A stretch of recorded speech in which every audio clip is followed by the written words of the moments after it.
Hi everyone, and welcome to my quick little video where I'm going to show you my basic setup in my Stalogy B6 for 2023.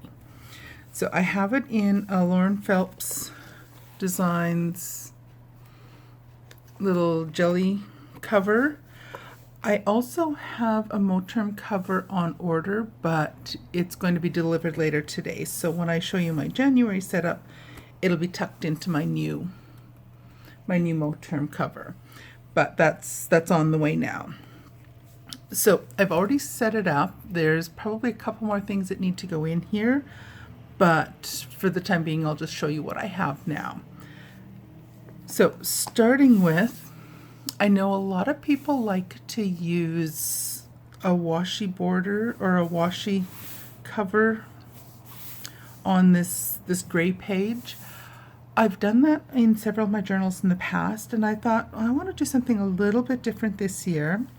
So I printed on sticker paper. I found all these gorgeous designs on Pixabay.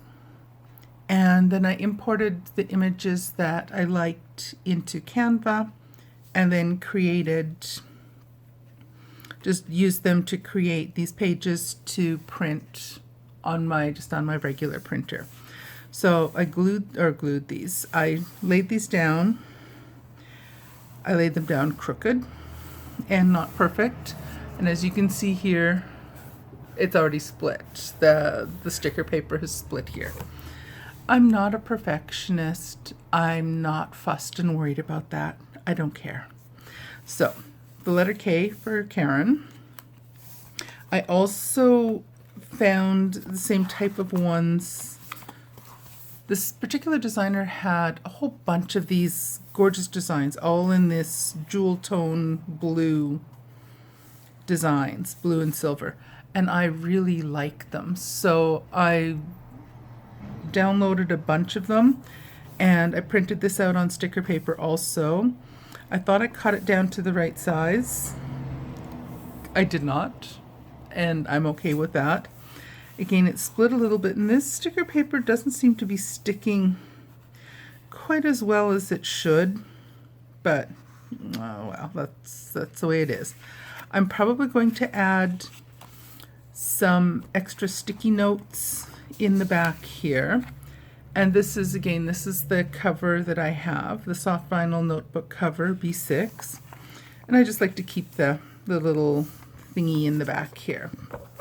So there's the front cover, and again, the same with this. I found these images on Pixabay and downloaded them, moved them over into Canva, and then stuck them down, printed them on sticker paper, and pop them down on the page here. I attempted to put an image. You can see the shadow of an image through here. I attempted to put a sticker on here on the back side of the gray page, and it would not stick properly for anything. And then I stuck a piece of vellum that I stuck on the other side, like the gray sheet. I put a piece of sticker paper with this faint image you can see through here, and then on the other side I used a piece of tape and stuck a piece of washi down, or stuck a piece of vellum down, and stuck it down crooked, tried to take it off. I tore the page a little bit. I got annoyed with myself, so I pulled it off all the way, and then I just glued the two pages together. You can faintly see through here. I think I'm just going to leave that as is. I'm okay with seeing the shadow through here. Like I said, not a perfectionist, not that fussy. I found this particular image, the wreath, on Pixabay as well. Downloaded it and brought it over into Canva. And within there, I hunted through different fonts that I liked that were a similar color and made a little welcome for 2023 on in there. And then printed that on vellum and tipped it in. I put 2 little pieces of sellotape on the 2 sides, or the top and the bottom on one side, and a little piece on the back side. And I think I'm just going to leave this as is. It's nice, it's plain. I don't want anything extra on here. I was thinking maybe putting something behind it. I like it the way it is. And you can kind of see through into the following page a little bit of the design, but that's fine. I just like it as is, and I'm happy to just keep it as is. Then the next page I have is my year at a glance for 2023. Again, I'm going to leave this page blank because I just like the simplicity of this. And how I did this, again, in Canva, and again, I use the free version of Canva, so anyone can do the same thing. I went through the templates and found a calendar on one page that I like. So I plopped that down. And then I went through and selected under the Elements tab, I think I put in blue floral. And then I just grabbed a bunch of flowers that I liked and I just popped them over, resized them a bit, rearranged them a bit, and made a bit of a border on the page.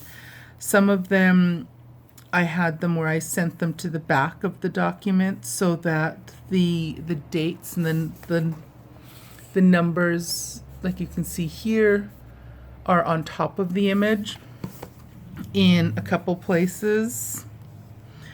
And other places I just had it arranged just so it wasn't overlapping too much. And I just added a few little floral leafy things and stuff.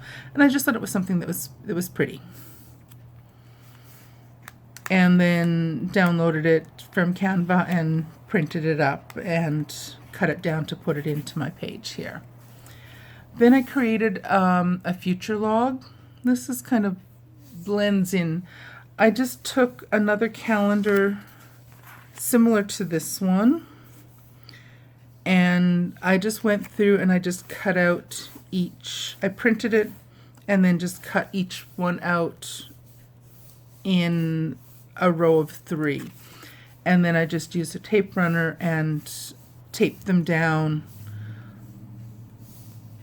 sort of evenly across the 2 pages. Then I took my pen and ruler and drew a line so I could use this up as my future log. And typically how I use this is as things come up in future months that I'm not ready for yet, I like to just mark them down in the subsequent months. And then when it's time to set up that particular monthly page, I will have a monthly calendar down at the beginning of, say, January, February, March, and so on. And what I will do is I will come back to this page when I'm ready to set up January. I will come back here and I'll take a peek. Okay, I have these things that I already know about. I will add them onto my January full calendar page. And then as each week comes along, I will take the pieces of information from the full calendar and put them down week by week. And in general, that's how I do that. So if I find out the beginning of the semester that I have a meeting on a certain date in February, March, April, and May, which we typically do, I will come back in here and I will jot those down here. And then once I get to those months, I'll be able to add them onto my monthly calendar.